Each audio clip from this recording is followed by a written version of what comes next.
Buenas tardes a todos.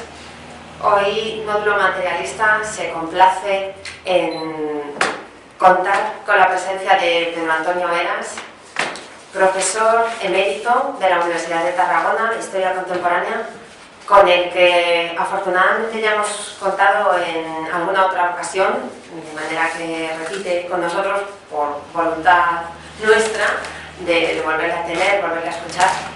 Y en su presentación quería subrayar ya no su título, ¿no?, al que, digamos, pues hay que hacer referencia, ya digo, como profesor emérito de Historia Contemporánea, sino que también me gustaría subrayar, porque se nota en su obra y en sus intereses, el hecho de que haya sido profesor de instituto, catedrático de Instituto de Geografía e Historia. Y es que, en efecto, la calidad de historiador de Pedro Antonio Heras no es la del experto. Por desgracia, todos aquellos que hemos pasado por la Universidad Española sabemos del problema de estos expertos. Si estamos hablando de historia, además, especialmente, pues creo que no cabe poder ser experto de la historia de España, digamos, de la España contemporánea, porque si solamente sabes de eso, pues no sabes ni siquiera de eso.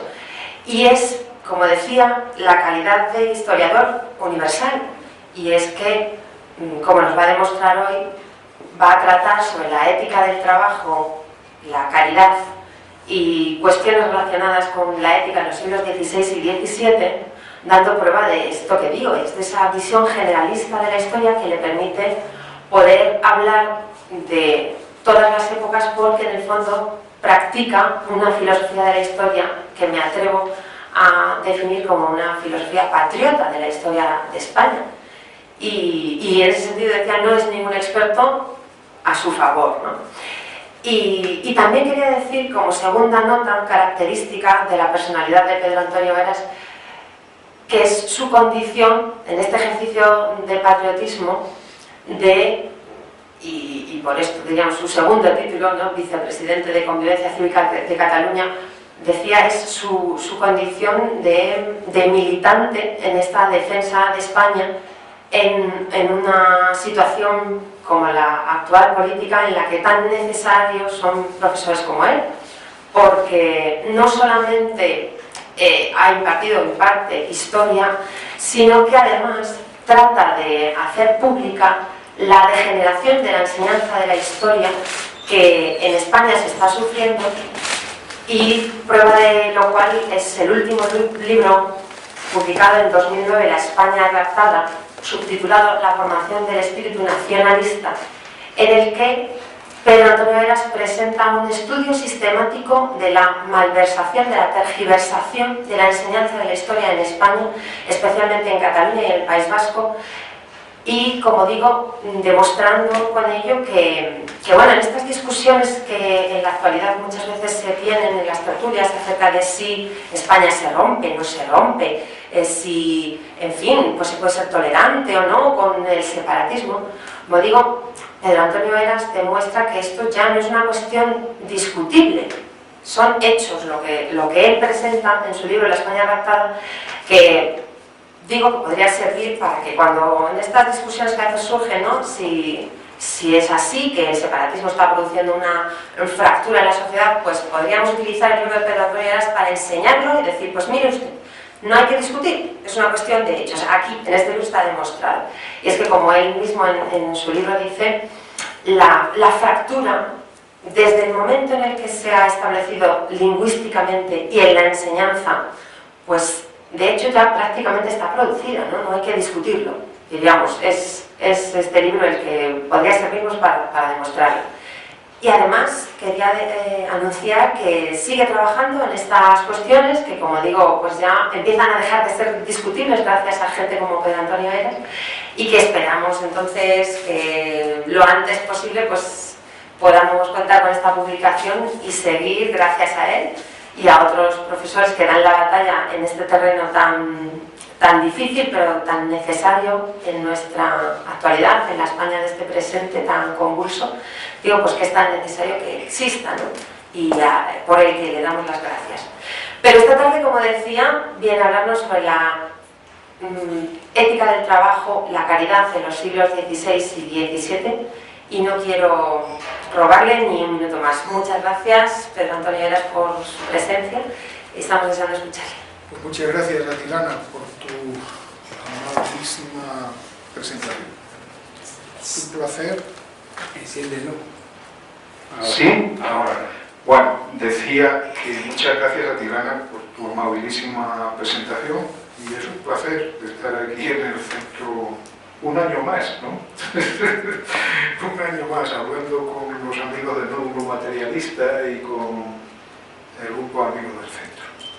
El título de la conferencia es Ética del Trabajo, Caridad y Picaresca, y aunque aquí tiene los siglos XV y XVI, porque es la fecha, está centrado, se va a terminar centrando en la figura de Cristóbal Pérez de Herrera, que fue un señor muy singular y muy importante. Fue un médico, un tratadista político y moral, poeta, médico en las cárceles sin cobrar, un hombre altruista, murió pobre en 64 años, sin herencia, o sea, no le pagaban, llegó a ser médico de la corte, pero un auténtico, ya veremos, una persona proteica y de altísimo valor intelectual y humano. Creo que antes de introducirnos en un tema como este, de la ética del trabajo, la caridad y la picaresca, que da para tanto, tenemos que acotar el tema del trabajo. En nuestra cultura, el tema del trabajo tiene una ambigüedad. Para unos, el trabajo es un castigo, para otros es una liberación. Cuando uno se hace mayor, descubre el esfuerzo que hay que hacer para tener un oficio y que ese oficio coincida con la vocación, o a partir de la vocación buscarte un oficio, que oficio y vocación no estén peleados. Nos damos cuenta de lo que hay detrás de todo eso, de la responsabilidad personal, de la posibilidad de ascenso individual, social, de qué pasa con el trabajo. Sio en los trabajos y días comienza acusando a su hermano por un pleito que le ha robado y dice ladrón de trabajo ajeno, porque hay veces que robar un banco, robar o algo y tal, bueno, pero a veces robamos los humanos, nos robamos el trabajo los unos a los otros y parece que no sea delito, pues parece que queda ahí en el área, pero ladrón de trabajo ajeno, le dice Sio a su hermano, que claro que lo dice el viejo poeta griego. Si acudimos al Viejo y Nuevo Testamento, la ambigüedad es característica. Yo recuerdo, a mí se me enseñó los ejercicios espirituales en mi catecismo, que el ser humano era feliz en el jardín del Edén y tal, y que por el pecado original de la manzana y tal, ganarás el pan con el sudor de tu frente. Tanto es así que yo llegué a plantearle una vez en clase de catequesis al sacerdote y tal, y entonces nos costaría tanto, y si no fuese así, tendríamos que sufrir tanto en la escuela, aprender las cosas, y el buen cura pues no nos supo solucionar muy bien. Con el tiempo luego descubrí que la respuesta correcta que debía haber dado es de que no, que allí también había que aprenderlo, como una que se aprendería sin esfuerzo, digo yo, pero él no fue capaz. Los judíos tienen ellos de que en su Biblia, en las diversas Biblias, porque ustedes saben que el Nuevo Testamento y el Antiguo tienen diversas traducciones e interpretaciones, de que Yahvé puso al ser humano en el jardín para que laborase y cultivase el jardín, no para que estuviese mano sobre mano. Lo que sucedió es que después ya que pecó, al ser expulsado, pues tuvo que hacerlo con sufrimiento. O sea, digamos que ahí vendría el trabajo como castigo, el trabajo como liberación, ¿no? Es la doble ambigüedad. Lo digo porque no es asunto baladí pero ambigüedad, en última instancia, en las fuentes, digamos, de tipo teológico, filosófico, ético, religioso. Si miramos las herencias, la herencia grecolatina es una mala herencia. En la herencia grecolatina está la esclavitud, el desprecio por el trabajo. Sócrates, Platón, Aristóteles, y se ensalza la autarquía. La autarquía es la nobleza aristocrática que vive de sus medios. Bueno, los romanos también. En el Satiricón, Trimalción, ese hombre riquísimo, pero que había sido esclavo y que era liberto, y que dice que por ser homosexual, los favores que le hacía su amo, fue liberado y tal, a sus invitados les llegan y les da flores, túnicas, comida, bebida.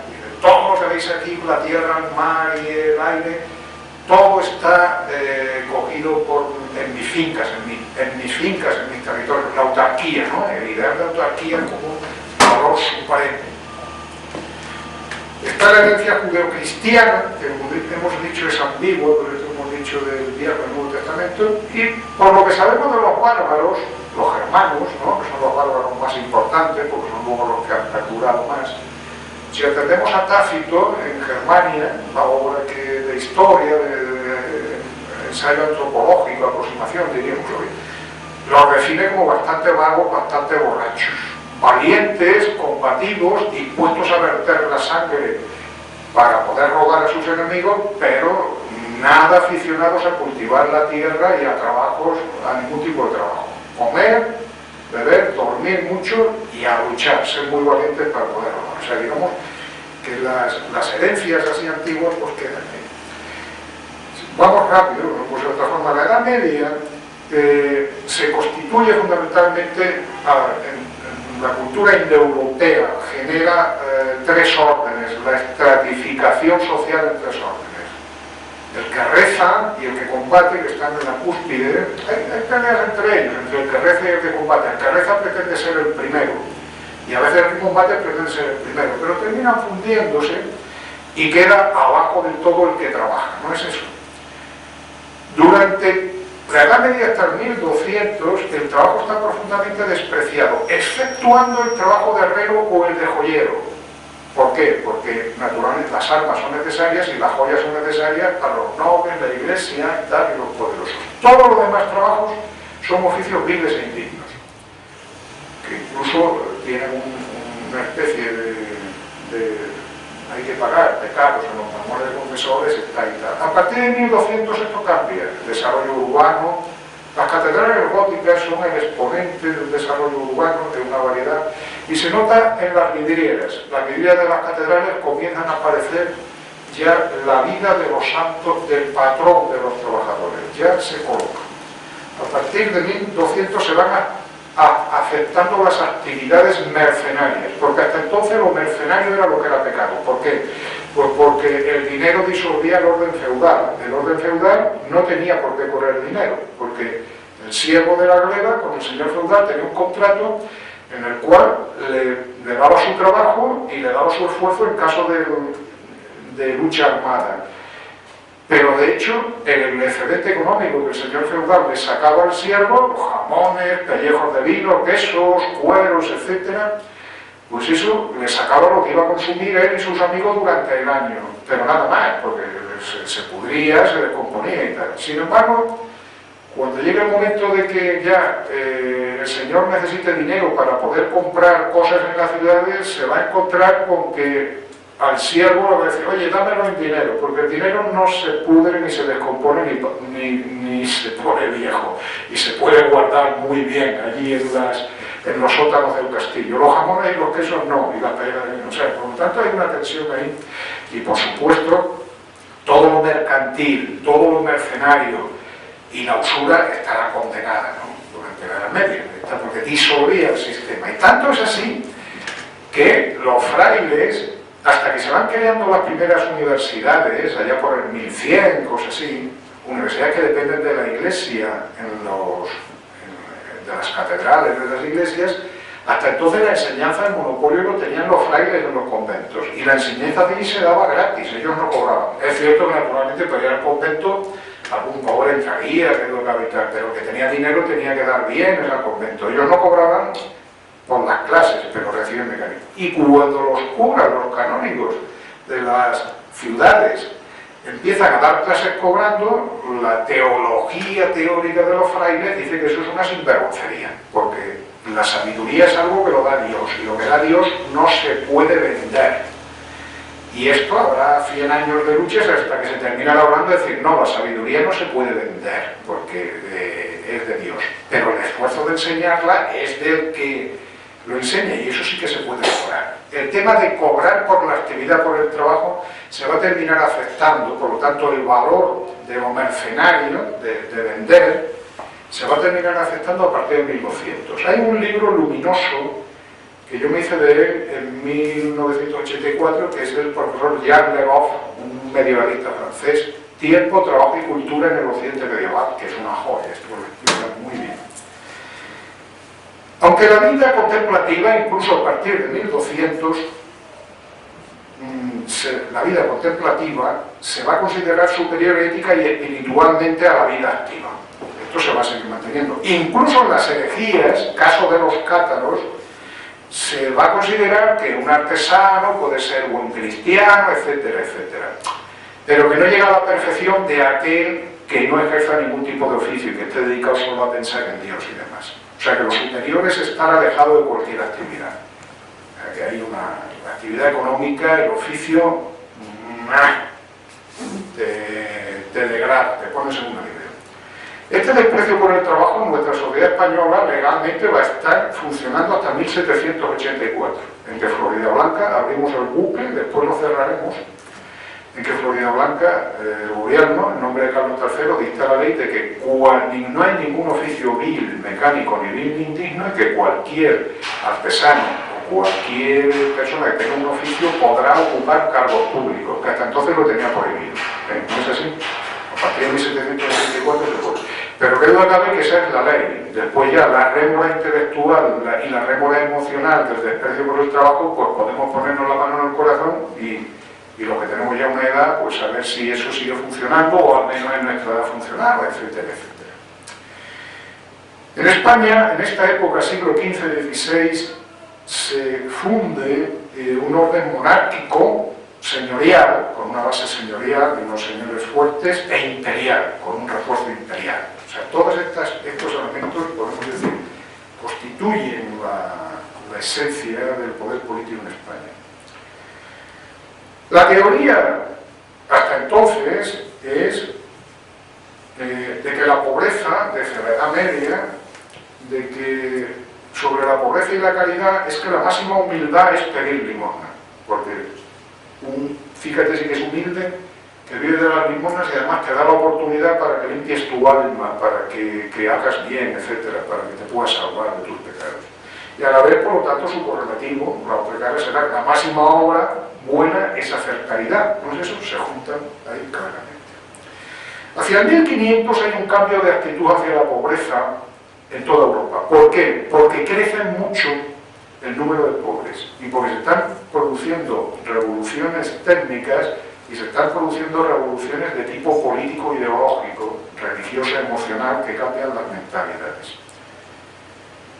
La pobreza dejará de ser un problema moral, como había sido hasta entonces, pobre habrá siempre y por lo tanto hay que aguantarlos y tal, para ser también, seguirá siendo un problema moral, pero se transformará en un problema político y social, por su abundancia y demás. En Nuremberg, en 1523, se elaboran unas leyes de pobres. En Ypres, en 1525, en Lyon, se va a crear una beneficencia municipal. Cuando digo beneficencia municipal, que no la va a llevar la iglesia y tal, sino un problema político, de administración municipal. En Inglaterra, las leyes de trabajo de 1530 y de 1540.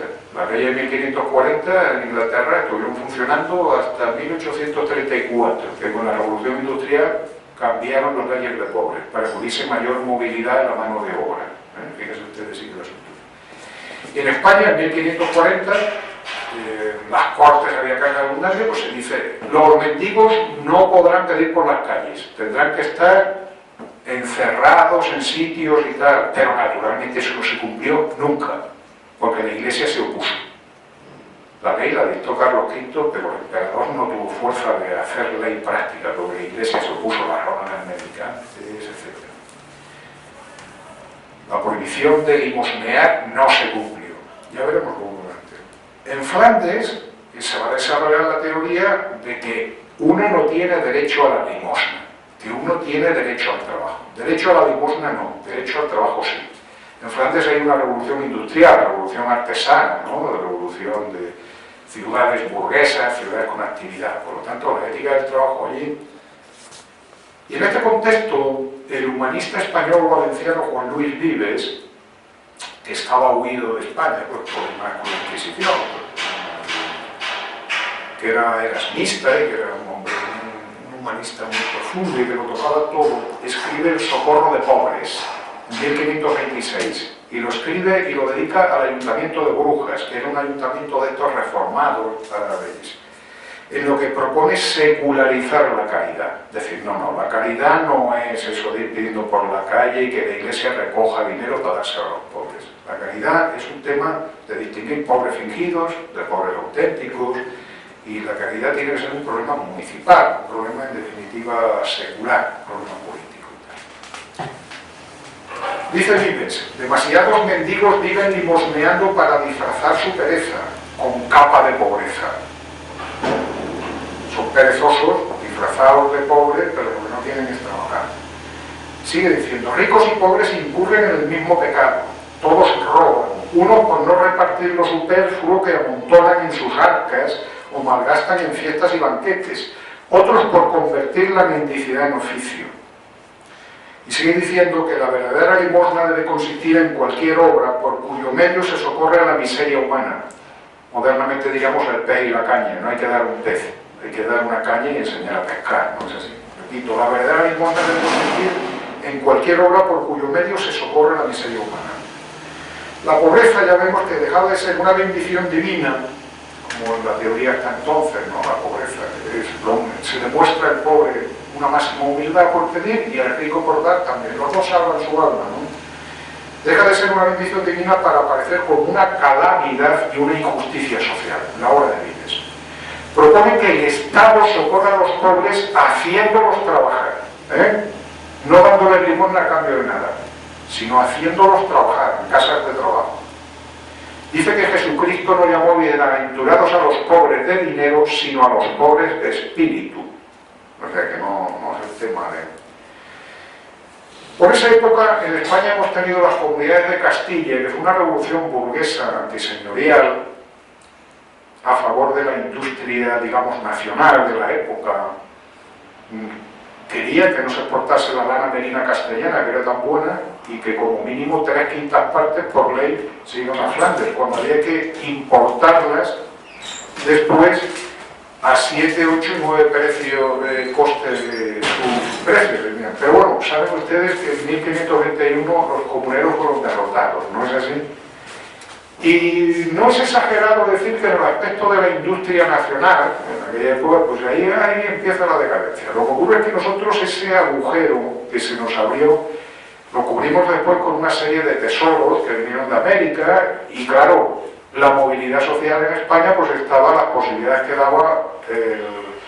daba una nobleza potente, un ejército potente, una burocracia potente y una iglesia potente, ¿no? A partir de aquí hay muchas posibilidades de moverse, pero en el aspecto económico artesanal comenzó la llegada del oro a América con subida de precios, y esto hizo que fuese más barato importar de fuera, con lo cual la base económica empezamos a ser colosos con los pies de mar.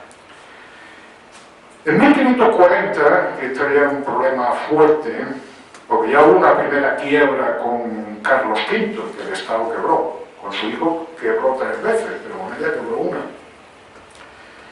La controversia en 1540 con la ley de pobres, que se obliga a que los pobres no pidan por ahí, sino que hay que obligarles a trabajar, pero no se cumplió.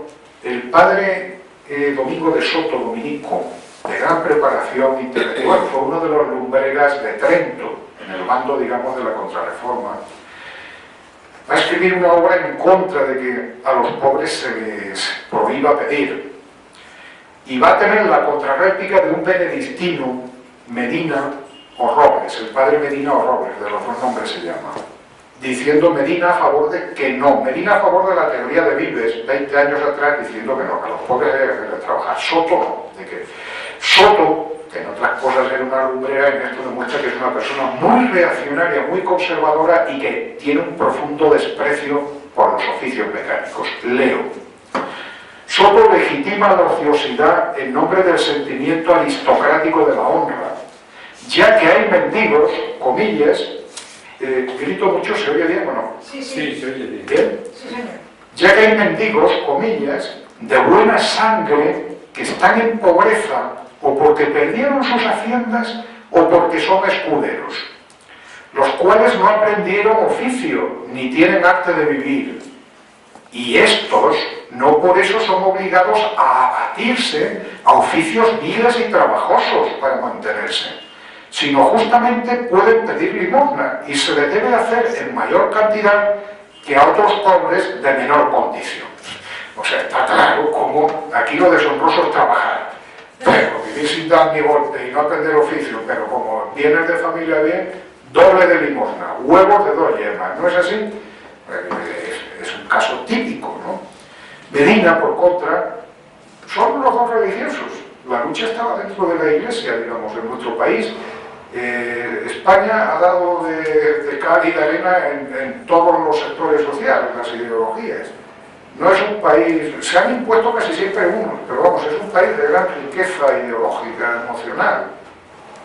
Medina, el benedictino, por contra, dice que la concepción reverencial de la pobreza ocasionaba que, guión, muchos hologazanes viciosos, con nombre y traje de pobres, por no trabajar y anclarse y andarse vagabundos, comenzaban a tomar por oficio el mendigar. Los pone en su sitio, ¿no es así?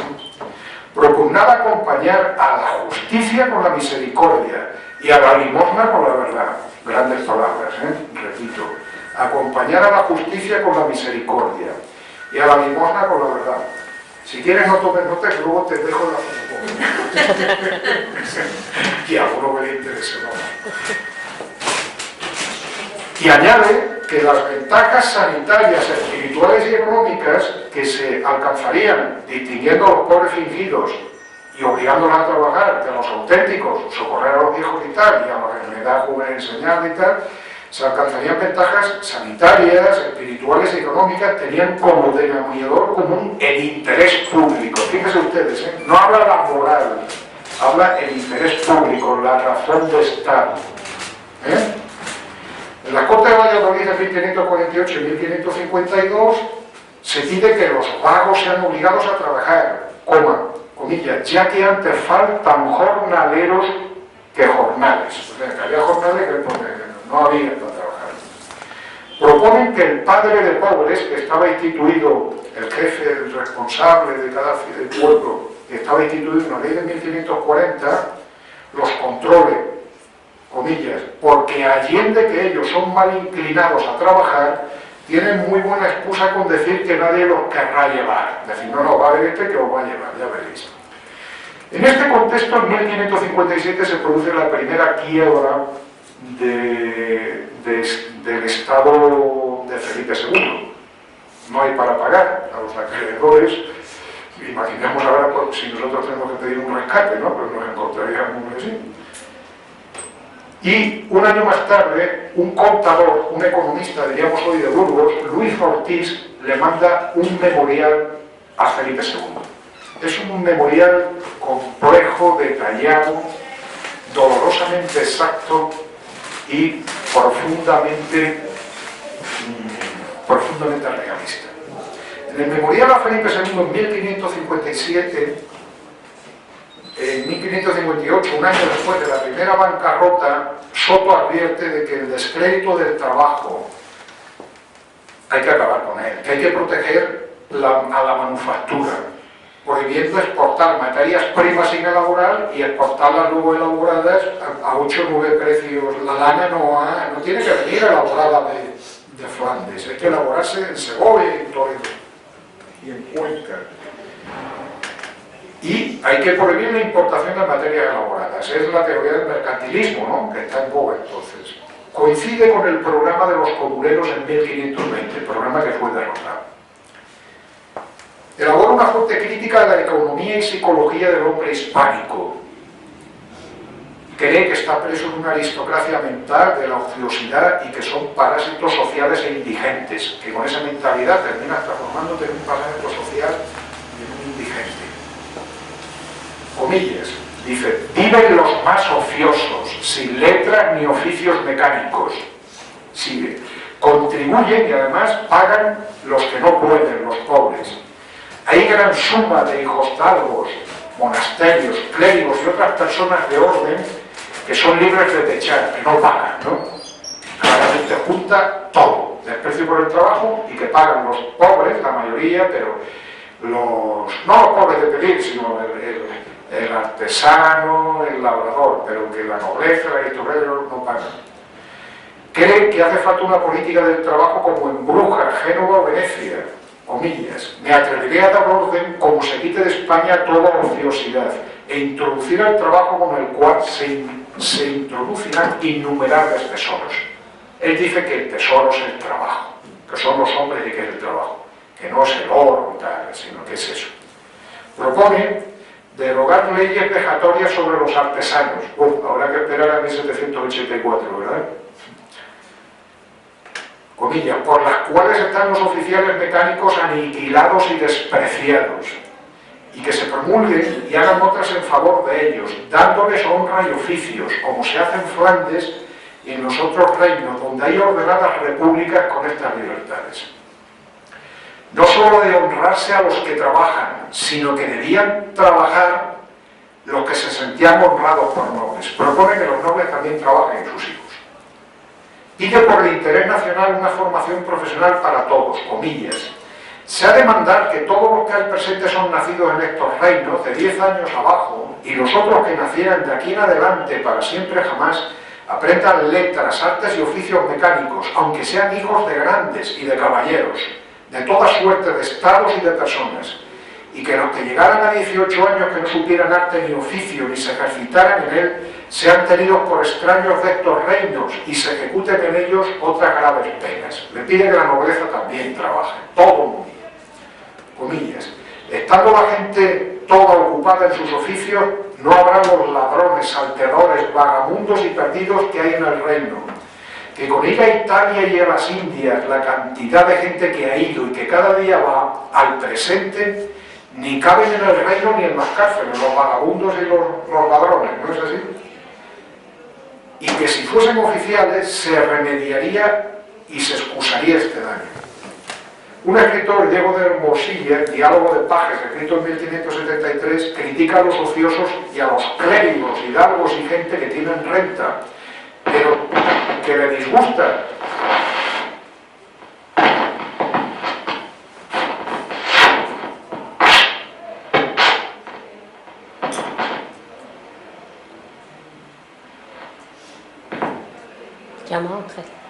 Pero que se oye bien ahora. Espera, sí. Espera, vamos a dejarlo. Yo que soy muy nervioso y a lo mejor me he tocado sin darme cuenta. Pero que les pesa verlos, dice que critica a los ociosos clérigos y hidalgos y gente que tiene renta, pero que les pesa verlos continuamente sentados por las puertas, ociosos, juzgando vidas ajenas, que también hay para los tales ejercicios lícitos y virtuosos para ocuparse bien. La crisis económica se va a profundizar, ya que la guerra de Flandes comienza en 1567. La guerra de Flandes requiere mucho dinero. Hay suspensiones de pagos del Estado en 1557 y 1575. La hacienda está en manos de los prestamistas, que solo especulaban por el dinero y los cambios. Prestamistas genoveses, en gran parte. El embajador de Venecia en 1573 escribirá: y estiman estos prestamistas que el vender, el comprar y el hacer navegar el tráfico de comercial sea cosa de buhoneros y de gente más baja, o sea, que se dedica solo a la especulación. Lo que es el comercio, eso es cosa de buhoneros y de gente baja. Se genera un clima en que las clases altas prefieren las inversiones en bienes, raíces o títulos de renta, los llamados juros, ¿no? Hoy diríamos deuda pública. El empresario intenta en cuanto puede transformarse en rentista, el burgués en cuanto puede se transforma en hidalgo, y no querían ser mercaderes ni caballeros, sino caballeros. La segunda generación de dinastías mercantiles se burocratiza. Claro, es cierto que al servicio de la nobleza, del Estado, de la Iglesia. Era naturalmente un Estado imperial que necesitaba mucha gente, ¿no? Reclutar mucha gente para acá. Hay una lógica. Alguien dirá, bueno, pero si España estaba tan mal, ¿cómo que la gente de acá? Porque es que el Estado imperial ofrecía por osmosis unas posibilidades. Lo que ocurre es que esas posibilidades, políticamente, que eran necesarias, porque por supuesto América ya necesitaba mucha gente, intentaron en Europa también, los tercios también, la Iglesia, imagínense ustedes, que tenían en América y tal, Pero claro, se alejaban del trabajo productivo, por lo cual había una debilidad estructural. Decimos que la segunda generación de dinastías mercantiles se burguesizan. No duran las familias artesanas y burgueses mercantiles, y sus descendientes, el mecanismo que se da es del oficio se pasa a mercader y de mercader ya a caballero, y eso está laminando continuamente a la burguesía, está impidiendo que surja una clase social o la burguesía estable, potente. Hay gran abundancia de trabajadores extranjeros, franceses en su mayoría, y además se pone como moda, como lujo tener esclavos. En 1600 habrá 100.000 esclavos, pues de la marinera. Número de pobres, tengo ficha aparte, que sea 27 y tal, y vamos a centrarnos ahora en un pequeño apartado, la deshonra del trabajo en la novela picaresca y la picaresca. En el Lazarillo, escrito en 1554, Lázaro, que entra al servicio de un hidalgo escudero, que es pobre y hambriento, come, pues vamos, de los mendrugos que le da y tal, su sola ejecutoria. Lo único importante que había hecho en su vida era haber infamado a un oficial mecánico que no lo había saludado en la calle con el debido respeto. Fíjese usted. La honra y la miseria, como llegaba. Y por supuesto, a Lázaro, quien les da de verdad caridad son unas pobres tejedoras, unas tejedoras hilanderas caritativas que se apiadan de él. El Lazarillo se ve. Naturalmente el aristocratismo y la vagancia van unidos de la mano. ¿Cuál es el nudo del problema a la hora de enfrentar el tema de la pobreza? ¿Cómo regular la pobreza? ¿Cuál es el tema? La Iglesia quería libertad para pedir, que cada uno tuviese libertad para pedir. Domingo de Soto ya había boicoteado las medidas que el emperador había dictado en 1540 y que Luis Vives en 1526 había propuesto en su libro Socorro de Pobres. Entonces estaba el tema, libertad de pedir, coerción al trabajo, a los vagos y fingidos, y distinguir pobres reales y pobres fingidos. Se calculaba que los pobres reales eran 1/6 del total de pobres. O sea que 5/6 eran fingidos.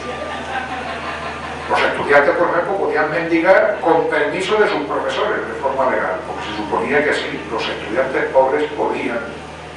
Eran las becas con 4,5. Aquí en esta sala hay un caballero que estudió con becas como yo en la Universidad de Córdoba y teníamos que sacar un 7 de media cada año. Ahora ya se puede pasar con 4 suspensas y con becas en la universidad de 4,5 y suspendiendo asignaturas. Han cambiado los tiempos. No sé yo, no voy a entrar. En este contexto, en las Cortes de Castilla en 1576, un canónigo catalán, Miguel de Quijinta, el canónigo del Rosellón, va a elaborar un tratado de pobres, sintetizando. Y aunque es canónigo, está en contra de la doctrina de Soto y en contra de la doctrina oficial de la Iglesia. Está a favor de la reforma de Luis Vives y a favor de acabar con tanto. Propone crear las casas de misericordias y que tengan 3 fuentes libres. 1. Las limosnas recogidas por los pobres autorizados. Solo los pobres autorizados podrían pedir limosna, después de examinado el visto que eran auténticos. 2. Contribución de los poderosos. Los poderosos debían pagar un impuesto que no pagaban para los pobres y las casas de tal. Y 3. Fruto del trabajo de los acogidos a las casas de misericordia, que cada vez serían también centros de formación profesional y de producción manufacturera. Gran parte de las ganancias que los pobres trabajadores tuviesen sería para ellos, como medio de estímulo al trabajo. Y se propugna que el trabajo no era visto como castigo, sino como medio de promoción social, ¿no? Digamos, hay un giro. Miguel de Quijinta, canónigo del Rosellón, entonces en poder de España, no es eso. Estamos en 1576. Se enseñaría a los niños letras y 2 horas para aprender cuentas, ¿no? ¿Para qué? Para que pudieran ser artesanos y comerciantes. Porque el que no sepa de cuentas, pues claro, no puede. Existiría de estas casas de misericordia un control municipal y se ataca a los falsos limosneros y a los hospitaleros impíos. Hablando de las fundaciones de caridad suntuosas, grandes hospitales, de gran riqueza de mármoles, dice que son paredes de mármol y vientres de viento, que lo que están dentro pasan hambre, pero que hay para Y dice, mucho más importante es que seamos cristianos prácticos que solo teóricos. Dice, no, ya está bien. En la Contrarreforma, las ideas religiosas se van a generar en un sincretismo en el cual el dogma de la gracia pues, está por el medio. Sintéticamente podemos decir que se va a preferir siempre lo interior al exterior, el alma al cuerpo y los pobres a la unidad. Y por supuesto que prevalga la razón a la opinión. Pero esta filosofía, esta teología, esta ética religiosa, por lo que respecta a la pobreza, en Trento y Bolonia, que es el epicentro de las ideas de Trento, en los pobres se les atenderán las casas de beneficencia y misericordia a aquellos que quieran entrar voluntariamente, no por la fuerza, con lo cual el tema no sirve para nada porque no, la mayoría, los 5/6 que se calculaban que eran pobres fingidos, esos querían vivir vagabundos y a su año no querían estar. A partir de 1588, 10 años más tarde del libro escrito por el canónigo Gicinta, Cristóbal Pérez de Herrera, pasado de 10 años, sintetiza su obra sobre el socorro de pobres, las ideas de Vives, de Fray Medina, de Gicinta. O sea, sintetiza las tres. La sintetiza y su primer tratado lo escribe en 1595 en medio de una fuerte depresión económica, la depresión de los años 90, 1590. En 1588 la Armada Invencible fue derrotada, un golpe político muy importante. A finales del siglo, en la década de 1590-1600, habrá peste bubónica y sensación de decadencia. Surge el fenómeno de los arbitristas, que escriben los arbitrios para solucionar la ansiedad. Uno de ellos será Martín de Fellorigo, famosísimo, que es un los arbitristas tienen muy mala prensa, la mayoría, pero hay algunos que son profundamente conocedores de la realidad. Fellorigo se llama arbitrista, pero Fellorigo era un señor que le cabía el Estado en la cabeza, y lo que decía, no. Fellorigo dice, la hacienda del rey son los hombres, no la tierra, y mucho menos el dinero. Dice, la ociosidad y la saca de moneda por pagar las mercancías que en vez de producir aquí compramos de fuera, son dos caras de la misma moneda. Si lo sabía él, ¿verdad que sí? En 1595, un tercio de las tierras de labor habían dejado de cultivarse. Los precios entre 1592 y 1600 pasaron de 110, índice de 110 a 141, fíjense ustedes. Entre 1595 y 1598 la fanega de trigo andaluz pasó de 430 a 1041 maravedís. Y el trigo castellano de 408 a 908. En 3 años, espantoso. Eso es hambre, y hambre es peste, ¿verdad que sí? Organismo debilitado. En 1593 un procurador por Murcia escribía, comillas, en nuestra España hay tanta copia de lacayos y pajes y gente vagabunda y perdida que se salen de las azadas y guardas de ganados como a ser prebendados. Y no hay quien haya un mozo para labrador ni que quiera guardar ganado, dándose todos a la ociosidad, madre de todos los vicios. A partir de 1596 la peste en Segovia mató a 1/4 de su población. Se producirá en 1596 la tercera bancarrota de Felipe II y en 1610 hubo una quiebra económica generalizada y huyeron muchos mercaderes para no pagar las deudas. Fellorigo, el citado Fellorigo, Martín Fellorigo, comillas, dice, había llegado la República al extremo de ricos y pobres, sin haber medio que los acompase, sin haber clases medias, ¿no? La minada de las clases medias, por la crisis económica y la adhesión aristocrática al trabajo, el pobre se transforma, si lo más que puede aspirar es a ser criado o mendigo. Guzmán de Alfarache, por ejemplo, que pasó de pícaro a paje en Roma, escribirá, comillas, dice, correlativos y convertibles, el pícaro y el paje, que solo el hábito los diferencia, ¿no? Entre el pícaro y el paje puede diferenciar. Si nos centramos ahora en Cristóbal Pérez de Herrera, Cristóbal Pérez de Herrera nace en 1556 en Salamanca y muere en Madrid en 1620 en la calle, y le dio una especie de síncope, de infarto, de ictus cerebral. Vivió 64 años, natural de Salamanca, de ascendencia judía, era médico, tratadista político, escribió muchos tratados políticos y poeta, escribió unos proverbios morales. Estuvo 12 años como jefe de médicos, primer médico de las galeras reales de Felipe II, galeras que operaban en el Mediterráneo y en el Atlántico. Las galeras, saben ustedes que su fuerza motriz, aunque también tenían velas, pero eran granderos, galeotes. Los galeotes duraban poco, o se les daba mal de comer, etcétera, ¿no? Llegaban allí ya ajetreados, delincuentes, había dos tipos de galeotes.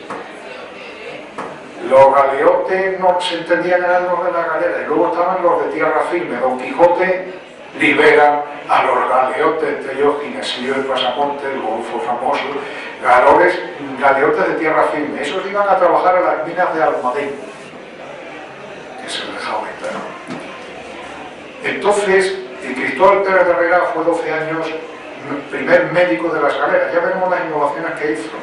Además fue médico en las cárceles de Madrid y tal, gratuitamente.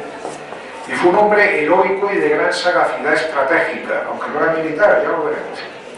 En abril de 1582, entre Lisboa y Cádiz, él iba al cargo de un barco que llevaba la artillería desmontada y llevaba 400.000 ducados de munición, y el barco solo llevaba una tripulación útil de 30 hombres.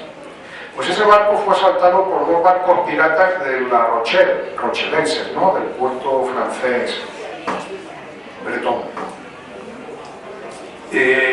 Inventó la idea de que ordenó subir a cubierta con música, con toda la música, a todos, incluso a los galeotes, a cubierta, y encabezados por dos compañías de infantería. Y los piratas, como vieron aquello, pensaron que era mucha más gente, se asustaron y huyeron, y salvó los 400.000 ducados de municiones. En julio de ese mismo año luchó en las Azores contra los franceses, siendo herido 2 veces.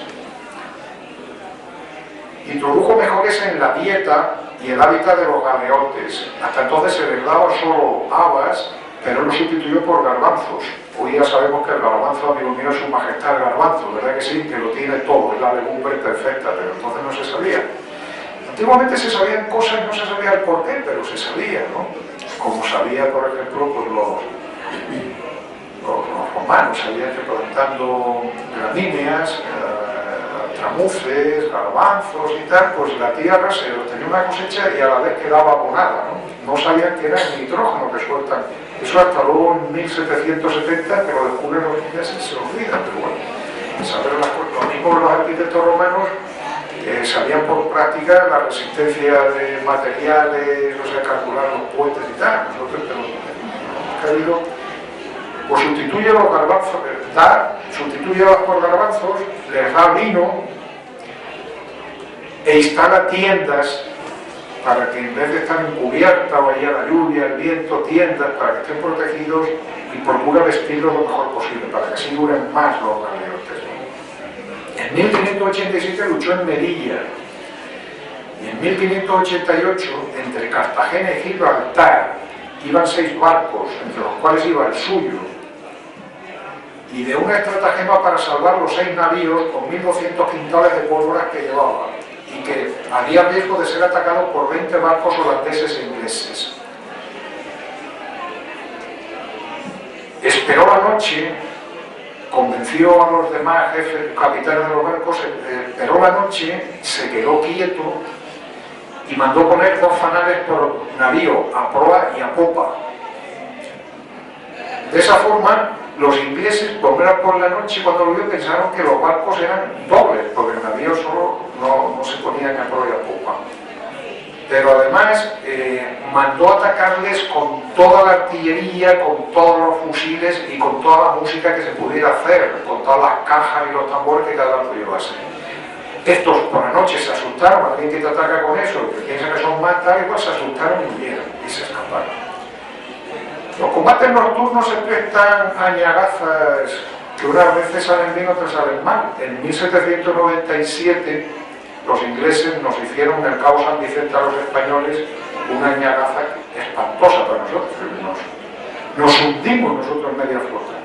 Y fue que era por la noche y dos barcos ingleses vieron el grueso de la flota española y pasaron por el medio de la flota española disparando los cañones a babor y a estribor, cañoneando. Un par de veces, silenciaron y se fueron. Con lo cual, como han hecho los españoles, porque siempre se ataca a un barco, no puede pegar cañonazos por un sitio y por otro, porque tiene que buscar, naturalmente, viento y tal, para poder buscar el ángulo dar, ¿no es así? Si estaba tirando por los dos, se pensaba que era, no se tira por, ellos no sabían que tiraba por, se pensaba que tiraban por uno, con lo cual los españoles, en caso de los ingleses, se enfrentaron frente a frente y le respondieron al cañoneo, pero el cañoneo ya era un barco español, el español respondió y estuvieron toda la noche machacándole y prácticamente se desahogaron y hundieron la flota española. Las añagazas, el combate nocturno, la marinería tienen tela marinera, la tenían, ahora ya con las nuevas técnicas no sé, pero hasta la Segunda Guerra Mundial vive Dios que la han tenido, vive Dios que la han tenido. Bien, no solo esto, que ese mismo día en Gibraltar, una vez desembarcados los 1200 quintales de pólvora, unos moros de galeras quisieron prenderle fuego y destruirlo, pero era a través de espías, de galeotas, se lo informó y pudo, que si no, de nada hubiera servido, lo hubiera explotado a Santa Bárbara. En posteriores batallas ganó 4 banderas en una, y en otras 3 más, en total 7 banderas que están en su oscuro. Menudo era el médico, menudo era el poeta y menudo era el estrategista político. Si se ponía no se sabía mover las manos, y sobre todo la cabeza. Su obra teórica práctica sobre la pobreza la escribe entre 1595 y 1599.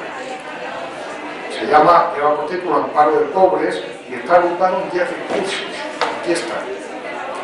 El título completo es Discursos del amparo de los legítimos pobres y reducción de los fingidos, ¿no?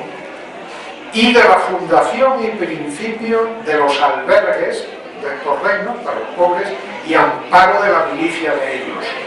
Amparo de las milicias, muchos soldados viejos, heridos, la artillería provocaba muchos lisiados, tal y cual, que se morían de hambre y él quería protegerlos. Es el primer tratadista que analiza el aspecto trabajo, población, producción y pobreza. En el orden espiritual cree que la pobreza falsa genera delincuencia, perversión de la caridad, problemas sanitarios, económicos y sociales y demográficos. Y además cree que dado los moriscos, que ya veremos el tema demográfico de los moriscos, el Islam interior que estaba creciendo y tal, en alianza con el Islam interior, con Turquía y con la ayuda de Francia, y con los japoneses y tal, pues no. Escribe Cristóbal Pérez de Mena: si esto no se remedia con brevedad, dentro de 20 o 30 años ha de ser la mayor parte de estos reinos, fuera de alguna gente de calidad y rica, de mendigantes y gascones, de franceses, ¿no? Por ser gran parte de ellos de esta nación. Dice, y de moriscos y gitanos, porque van creciendo y multiplicándose mucho, y nosotros disminuyéndonos muy apriesa en guerras y religiones. Él cuando habla de religiones dice abundancia de personas religiosas que no tenían hijos, ¿no? No lo opinaba solo Cristóbal Pérez de Herrera. Don Miguel de Cervantes, en el Coloquio de los Perros, una de sus novelas ejemplares, Don Miguel de Cervantes estuvo preso en Argel, ¿no es así?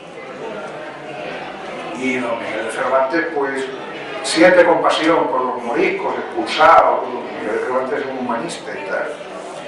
Pero claro, luchó en Lepanto contra los turcos. O sea, no, el humanismo no le hizo de que los pusiese a todos en un mismo igual y somos todos iguales, no, tuvo y tal. Lo digo porque este texto, Don Miguel de Cervantes, repito, en el Coloquio de los Perros, cuando trata el tema de los prolíficos moriscos, dice que su afán, comillas, es acuñar y guardar dinero acuñado. Y para conseguirlo trabajan y no comen. Luego te explicaré lo de la comida morisca. como entre ellos no hay castidad, ni entran en religión, ellos ni ellas, todos se casan, todos multiplican, porque el vivir sobriamente aumenta las causas de la generación. O sea, digamos que aumenta mucho, mientras los demás, pues claro, todos curan, monjas, tal y cual. Curiosamente, sobre la alimentación de los moriscos, en la cultura castellana vieja del siglo de oro, el comer verduras es muy mal síntoma. No comas ajos y cebolla, le dice Don Quijote Sancho, que es cosa de bellacos y villanos y tal, ¿no? Y yo que hace muchos años me leía por vicio, entre comillas, el romancero español, hay un romance de Jauja, Jauja es un pueblecito de al lado de Lucena en Córdoba, pero Jauja también es, bueno, también en Perú. Jauja es así, bueno, este se ha creído que está en Jauja, ¿no? Que es la abundancia de todo y tal, y allí hay de todo tipo de carnes, todo tipo de pescados, de pasteles, pero de frutas no hay ni una, de vegetales no hay ni una, aceitunas, saladas y las sevillanas esas. Fíjense ustedes como en el paraíso gastronómico de la abundancia, las verduras que los moriscos cultivaban, eran especialistas y tal, los regadíos, que consumían antropológicamente, se separaban ahí las dos creencias religiosas en el aspecto de el otro era con los judíos el no bañarse, tal, en fin. Los Miguel de Cervantes así lo ven y llevan razón, claro. Desde Luis Vives, Herreras es el primer laico que trata la pobreza, porque Luis Vives era laico, Herrera también, pero antes lo había tratado Medina, ¿no es así? Y Quinta, ¿no? En plan reformadores. Soto y otros también religiosos lo habían tratado para pobreza clásica, libertad para todos, para pedir y tal. Pero los reformadores, Herrera es, después de Vives, el primer laico que lo toma. Utiliza y se apoya en los clásicos grecolatinos de nuestra maravillosa cultura. Pero es su experiencia vivida de 12 años como médico de galeras, además de médico de cárceles, donde saca su conocimiento. Su tratado es un cuadro costumbrista insuperable, siendo inspiración realista de la novela picaresca. Bueno, lo que cuenta en los 10 discursos, las trampas que hacen los pobres para tal, hacerse el muerto, a los niños hacerlos ciegos, todo eso sale luego en la novela picaresca y está casi calcado de aquí. Mantuvo una íntima amistad con Mateo Alemán, el autor de Guzmán de Alfarache, y un profundo reformista, era única. La reforma de Herrera, él dice, intenta rehuir de temas filosóficos que se adapta a la abundancia y la variedad de los tiempos. Él es consciente que contra la Iglesia y la aristocracia no puede ser, que tiene que ser la razón de Estado y que sea el monarca el que por fortalecer el Estado tome esto. Su pieza fundamental es el escrutinio de mendigantes o examen de pobres. Hasta entonces la ley de 1640 lo proponía, pero saben ustedes lo que pasaba, que en un pueblo se decía, venga, vamos a examinar a los pobres, y se podían quedar los reales, pero los fingidos que había se iban a otro que no había. Entonces, para evitar esto, se dice, se iban de un municipio a otro, evitado ser censado y nada. Habrá que hacerlo para clasificarlos en reales, fingidos y vergonzantes, que luego están vergonzantes, que da vergüenza pedir, pero que también eran muchos, ¿no? Herrera propone que en toda España, a la misma hora y en el mismo día, se realice el censo y sean examinados los pobres legítimos, que sean los ancianos, lisiados, niños de menos de 7 años, esos tendrían permiso para pedir, porque él no quiere quitarles la libertad para pedir, porque sabe que la Iglesia y la aristocracia se van a ir en bloque contra él. Intenta tener prudencia y llavear, llegar a un tipo de compromiso. Dice, él no propone prohibir la mendicidad, propone regularla, solo para los pobres verdaderos. Los extranjeros podían pedir en sus romerías. Las romerías, que sepamos, en España había 3 fundamentalmente: el Camino de Santiago, lo más importante, la Virgen de Guadalupe y Nuestra Señora de Montserrat. El Camino de Santiago era el que más. En el Camino de Santiago, en Francia, se decía, no hay ninguna invención de Herrera, que venía un romero francés y le prometía a la familia que iba a casarse con su hija de que con lo que sacase de pedir limosna en el Camino de Santiago sería la bote para su hija, ¿no es así? Pero no solo esa asamblea así socapa de caridad, sino estaba el tema político de lucha de espías y demás. En el hospital de Burgos, el que está al lado del monasterio de las Huelgas, se atendía por estos años, 1580, 1590, a 10.000 peregrinos franceses cada año. Podían estar 3 días, más no. Sin embargo, en 1591, que Inglaterra y Francia están en lucha contra España, porque Felipe II ha heredado la corona de Portugal, porque ha muerto el rey Sebastián en la batalla de Alcázar-Quibir, y el prior de Crato no acepta que la corona portuguesa sea heredada por Felipe II y se revela, y en esa rebelión es ayudado por Inglaterra y Francia, que geopolíticamente no le interesaba la unión de la península ibérica, entonces la ayuda. Pues en 1591 y 1592 en el hospital de Burgos se atendieron cada año a 30.000 franceses. Vive Dios que les entró fuerte las ganas de viajar a Santiago, ¿eh? No les pregunté ustedes que serían soldados, espías y gente dispuestas a ayudar a Portugal en la guerra. Lo ve un ciego, ¿no es así?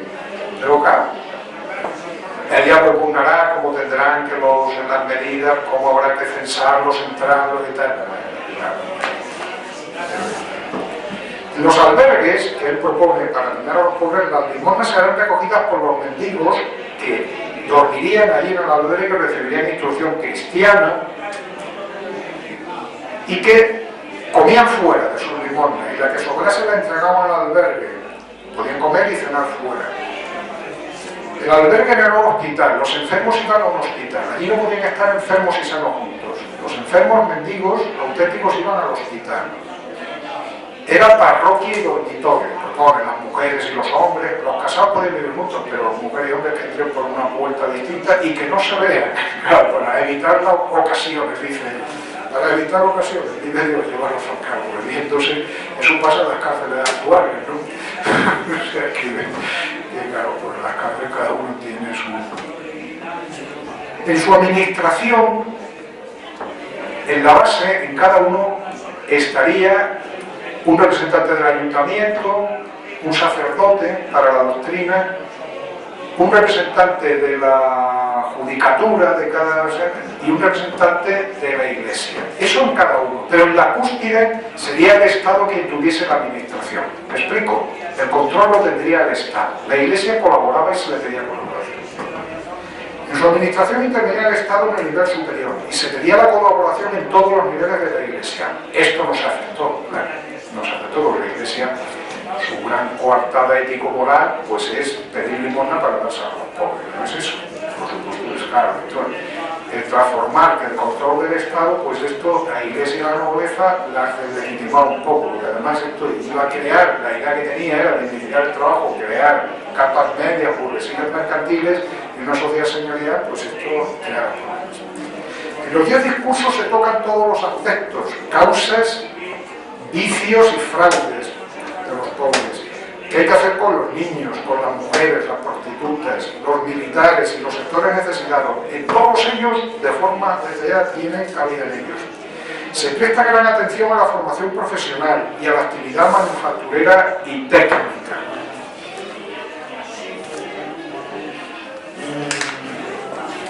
Ya hemos dicho, demuestra como un sector de los pobres eran auténticos, el resto eran fingidos, le presta una gran atención a la vagancia juvenil, a la protección de los niños, propugna que en los talleres estos se generen beneficios, por primera vez liga la pobreza a la producción económica y al mercantilismo, se enfrenta con los aristócratas porque los aristócratas no querían que el Estado crease manufacturas de Estado, porque decían que eso iba a encarecer los jornales de los agricultores y de los pastores. Abiertamente, en las cortes los aristócratas decían que no. Desarrolla una mística del trabajo, la mística del trabajo mercantil, una nueva ética del trabajo.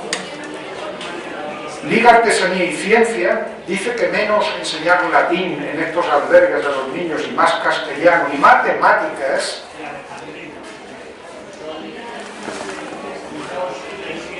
Las cortes, sin embargo, por esta época estaban a favor del latín. Su programa claramente es una mentalidad burguesa, trata por todos los medios, dice la necesidad de modernizar el arte de la guerra, sobre todo con la artillería. La guerra ya es un problema técnico-científico con la artillería y no puede ser que estemos en manos de artilleros traídos de Flandes, de Italia y de Alemania, que necesitamos artilleros fundidores creados aquí, para eso las matemáticas son fundamentales, en esas escuelas de los niños hacer los artesanos. Trata la pobreza y la escasez de militares, dice que si hay muchos que están trabajando, pobres mendigos, no se van a apuntar a ser militares. Y también la atención a los viejos y a los heridos militares, que hay muchos abandonados. Toca el poder del Estado, y ve como el ejército y un Estado imperial es clave, tiene para él el fortalecimiento de la milicia es un sentido global. Los recursos económicos para alimentar esto cree que tienen que venir de las limosnas, de lo que tienen permiso de pedir, de los bienes sin heredar, que en vez de quedárselo el Estado o la Iglesia, que se los queden estos casas de misericordia o albergues. De una parte recaudada de las entradas que se pagan en los teatros. Dice que hay que pedir a la Iglesia que los sostenga, no de forma que obligatoriamente los sostenga. Y dice que el socorro de los militares ya heridos debe de salir de las rentas de la Iglesia, de la aristocracia y de los altos funcionarios que sean nombrados y de los caballeros de las órdenes militares. Esto es fundamentalmente, intenta ser prudente y reformista, pero esto es profundamente revolucionario, ¿verdad? Esto es la Revolución Francesa, ¿verdad que sí? Cuando ya viene, hay que pagar. Se pide que nobleza y hidalgos contribuyan a las finanzas del rey, que no puede ser que solo paguen los pecheros, sino que nobleza y hidalgos tienen que pagar. Cree que por razón de Estado hay que valorar el trabajo productivo. Redefine la honra en su obra, la honra en función de su utilidad económica y del trabajo que se realiza. El caballero rentista, no, ese no tiene honra. El mercader y fabricante, sí. Y dice que la responsabilidad del fabricante con sus obreros le hace ser un auténtico padre de familia. Bueno, hemos acabado. Tengo muchos más datos económicos, tal y cual, las minas de Almaderma, de Alemán, que fue el inspector y tal, pero no quiero abusar de ustedes porque me parece que me hace una hora justa, ¿verdad? No llevo la cuenta, ¿verdad? Yo sí, una hora justa. Que le di la clase a mi mujer y tardé 50 minutos. Pero luego esta tarde en el hotel, pues me he puesto, y como tenía tantas cosas, pues me he puesto a escribir cosas y tal, y seguro que siempre uno se enrolla. La verdad que he acabado y con mucho gusto puedo atender sus preguntas. Muy bien. Pues muchas gracias. No nos hubiera importado, pero por mí creo que hubiera dado algo más, pero bueno, así nos quedamos con las ganas y entonces volveremos a pedirte que vuelvas. Bueno, pues entonces abrimos el turno de preguntas. Si queréis hacer algún comentario. Si no, mientras se lo piensan, quería yo hacerle, bueno, por querer muchas, pero bueno. La primera es esta idea que se suele decir que es tradicional en España, de que se desprecia el trabajo, tal como magníficamente tú lo has presentado. ¿Podría decirse que obedece a la lógica que durante la Edad Media, durante la Reconquista, hacía que aquel que se dedicaba al trabajo en el campo era el que no iba a la guerra, de manera que entonces estaba dejando de dirigirse a lo que más importaba en ese momento en España, que era la lucha contra el moro?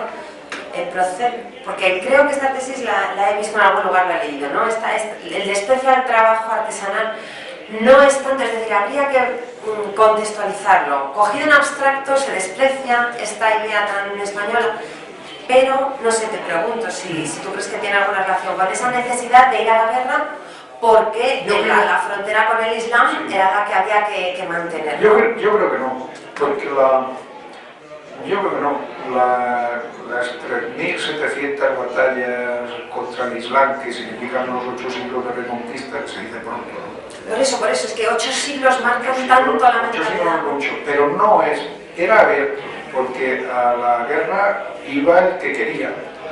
Era naturalmente, pues eso, siempre. Pero podía ir un artesano que se cansaba de su oficio e iba tal, igual, pero no existía en la Edad Media, no existe un desprecio por el trabajo. Hay una prevención, pero que a partir de 1200 la cristiandad atenúa. considerar la usura como pecaminosa, tal igual, porque la época del gótico, en 1200, es un intenso florecimiento y los señores feudales empiezan a recibir la renta monetaria, el dinero. ¿Por qué? Porque se la pueden gastar en la ciudad, que es mucho más atractiva, hay un mercado, ya. El comerciante ya es el Corte Inglés, el puesto pasa delante del castillo, o sea, y hay que pagarle, el comerciante no le vas a dar un carro de queso o de jamones, no, te dan unos ducados, hombre. Entonces, claro, la renta la piden dinero y tal. Entonces, se va deteriorando rápidamente el desprecio, la vileza de la usura, de las actividades mercenarias. Rapidísimamente, los manuales de confesores están. Hay una cosa graciosísima, que cuando se está construyendo Nuestra Señora de París, pues las vidrieras, los gremios de artesanos, ya la iglesia coloca santos patrones y tal, se van entrando. Lo que antes eran viles y tal, pues el mercenario ya tiene ahí una presencia, y tener una presencia en la catedral es a pie de igual. Y las prostitutas también quieren recoger dinero para tener su vidriera de Santa María Magdalena. Pero el obispo no le aceptó, no se atrevió. Sin embargo, en el 1180, cito de memoria, uno de los principales redactores de los manuales de confesores, los manuales de confesores durante la Edad Media estaban abiertos al público, era cómo preguntar, cómo confesar al fiel que iba allí y tal. No, ahora no, ahora los manuales de confesores siguen existiendo, pero solo tienen los sacerdotes, ¿no? Y entonces vemos claramente como a partir de esta época, 1180-1200, el pecado y la vileza asociado a los mercenarios se va a levantar. Ya se va a decir que comprar, vender, fabricar y vender, eso ya no es pecado. Que lo es si engañas. Y tanto es así que se mete uno de los redactores, el pobre hombre, se mete en un delegado de mucho cuidado sobre si la prostituta lo que ejerce es pecado o no es pecado. Cito de memoria, pero me lo sé muy bien. Me dice mucha gracia. Y dice que la prostituta no comete pecado por cobrar por su acto carnal con el otro, porque hace un trabajo y todo el trabajo ha de pagarse. Que si acaso comete pecado es por colocarse, ponerse más guapa, afeites, ¿no? Porque en aquella época no se empleaba, además está escrito en latín, por colocarse aditamentos añadidos y tal, que la embellezan y que la transformen en lo que no es para parecer más guapa que es. Entonces sí que está engañando y que ahí naturalmente hay un pecado tal igual. Y desarrolla otra serie de cosas, porque eso ya sería vender con engaño. Pero luego al final dice, pero aparte de eso, naturalmente él se asusta, el pobre canónigo se asusta de la deriva, la casuística que va justificando toda actividad es legítima siempre que no haya engaño, pero aquí ya se asuste. Pero en este caso concreto, en este caso ya el pecado está de raíz. Dice, no, pero no cuesta la casuística. Entonces, yo creo que no, de la Edad Media no. Yo creo que el desprecio que existe en esto es por la consolidación es más, en la España de los comuneros no había desprecio por el trabajo, eran los artesanos de la ciudad de Cuenca, de Valladolid, de Segovia, de Toledo. Las ferias de Medina no había. Fue precisamente cuando el orden señorial, imperial, se fue imponiendo y cuando la vez se abrió América con una inmensa posibilidad de movilidad social sin pasar. Por eso, esos hijos de mercaderes enriquecidos quieren ser altos oficiales del Estado, quieren ir a estudiar Salamanca para ser o príncipes de la iglesia, una iglesia que tenía una gran necesidad de captar, o militares, o burócratas del Estado, o servidores de la nobleza. O sea, era un Estado imperial que tenía una gran necesidad de reclutar, o sea, existía una movilidad social para los medios altos de transformarse, de elevar honra y prestigio, abandonando sus actividades ligadas con la economía. O sea, han pasado, yo creo que no, en la España de los comuneros no había desprecio por el trabajo, porque los comuneros eran todos artesanos y todos ligados al tal y igual. Entonces, no, yo creo que no. Porque la Reconquista tuvo un proceso que duró 8 siglos, tiene muchas etapas y muchas formas. Pero lo realizaban hombres de armas y artesanos, y hombres de letras, y gente de iglesia. O sea, la Reconquista era, pues, la Reconquista fundamentalmente pues, obedece también a presiones geopolíticas. Si los otros están más fuertes, te invaden y te hacen retroceder, ¿no? Almoravides y almohades, ¿no? O Almanzor en el año 1000. La remonta en Santiago de Compostela, ¿verdad? Que llega hasta Santiago. Por contra, cuando los reinos cristianos dejan de pelearse, castellanos con leoneses, castellanos con navarros o castellanos con aragoneses, y surge la unidad, pues surge una, por lógica, surge una unidad geopolítica que hay una oportunidad de negocio, de aumentar los bienes del Estado, y todo Estado labora por mantener su poder y como mínimo aumentarlo, ¿no? Se puede, y a la vez por un bien espiritual, que es recuperar, expulsar al enemigo secular, ¿no? Que siempre eso la Iglesia y el Estado, eso no se pierde nunca.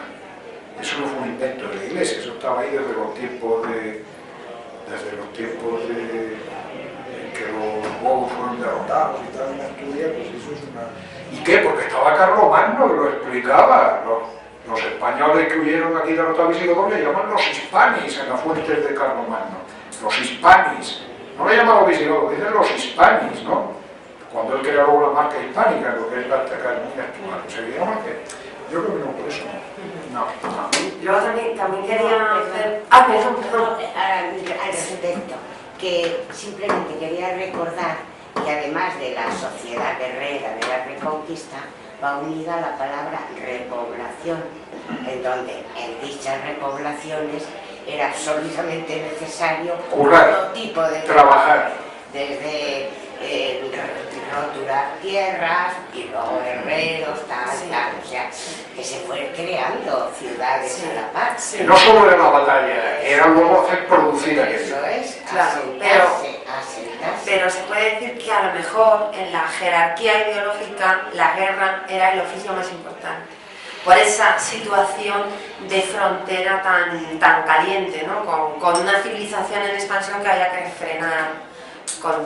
Yo creo que la guerra ofrecía muchas posibilidades a todos los sectores sociales, pero desde luego la guerra no conllevaba el abandono del trabajo productivo. Es más, de hecho, cuando, cierto es, se me olvidó decirlo, he dicho antes que el trabajo durante la Edad Media está despreciado menos el de herrero y el de orfebre, ¿no? Y también el de campesino.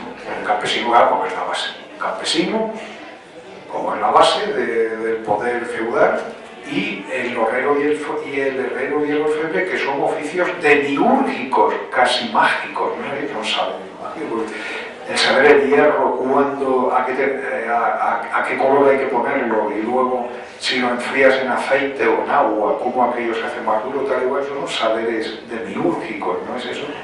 Son los dos únicos oficios, el resto. Pero vamos, en la Edad Media, aunque la guerra a través de la Reconquista, un proceso tan largo, sea una salida interclasista, intergrupal para todos y tal, pero el trabajo productivo está ahí. Porque los moros no se te quedan para recogerte la cosecha, y los moros no se te quedan de artesanos.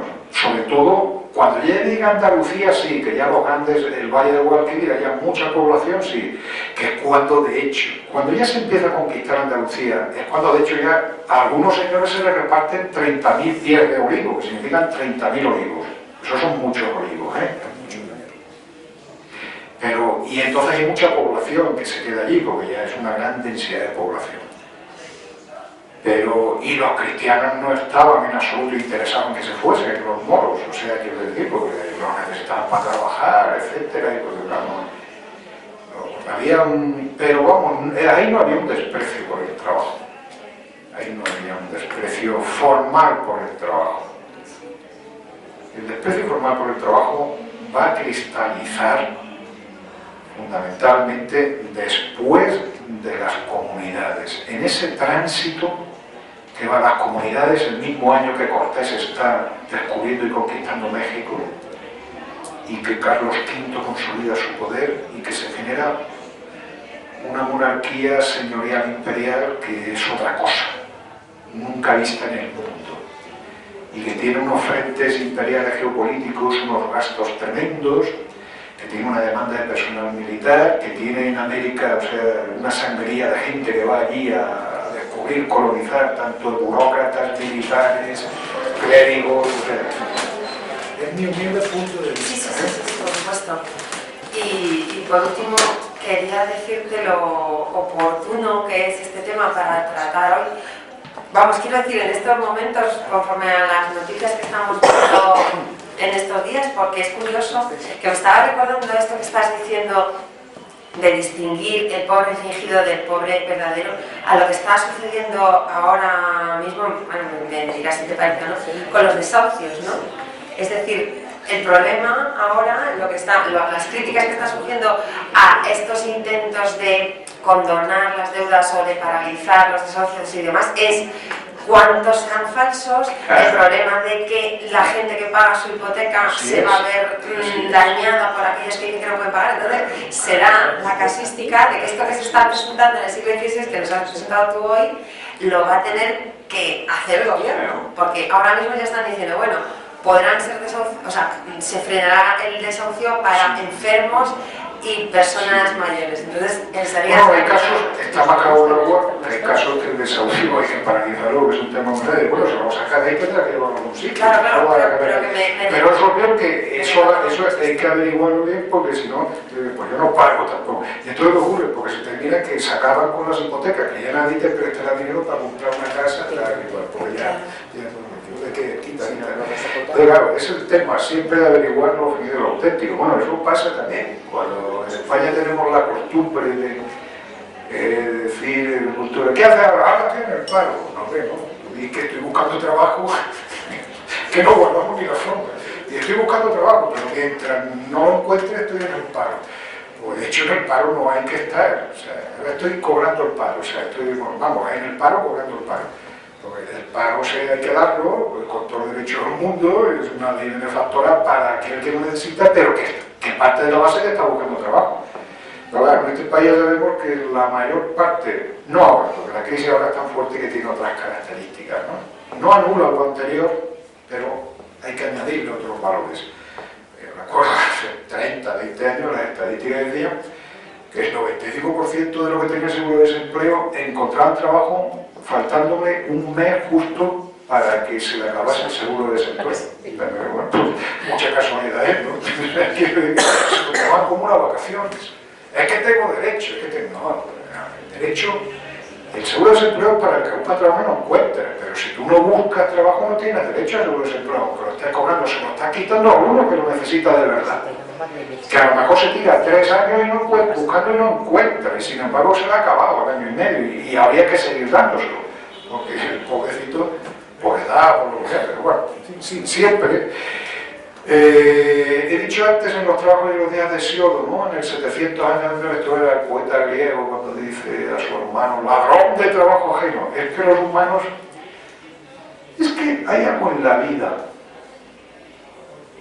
Esa gran novela que es El gato pardo, escrita por Tomás y de Lampedusa, cuando el príncipe de Salinas, Bart Lancaster en la película, ¿no? La película, personaje famoso, pues va a su finca, a su pueblo, allí de vacaciones, de señorío, de vacaciones y tal. Y, Lampedusa describe a aquellas personas y tal, los ves serios, entristecidos, ¿no? En aquella especie de casino y tal. Dice, pero se equivocaría quien pensase que aquellos hombres deseaban tener más dinero. Lo que deseaban consumir era ocio. En Sicilia deseaban consumir ocio. Y si miramos la vida, dinero todo el mundo puede querer tener, pero o se tiene por herencia, como en su poema maravilloso de Vida Beata cuenta Horacio, herencia no mucha, hacienda no mucha, pero no allegada por tus manos, heredada, mejor allegada por tus manos, que es un verbo, dice Horacio, dice eso. Pero bueno, o es por herencia, o es trabajando, un emprendedor, una empresa y tal, o es que te toca la lotería. Las dos cosas son relativamente escasas. Por herencia, porque ya sabemos lo que es la lotería, pues ya sabemos lo que es, y trabajar, pues ya sabemos lo que es. ¿Quién era el padre de Bill Gates? ¿O quién era el padre de Amancio Ortega, de Inditex? Pues por un caso no son, ¿no? O sea, digamos que siempre hay. Pero bien,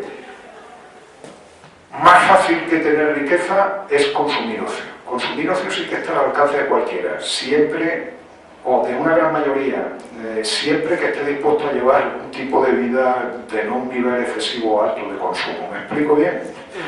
Consumir ocio está mal, porque está ahí siempre la tensión. Viene sin trabajar, vamos, o trabajando lo menos posible, trapicheando y tal. Ese es el drama. Luego hay un tema. Esto está muy ligado con la corrupción.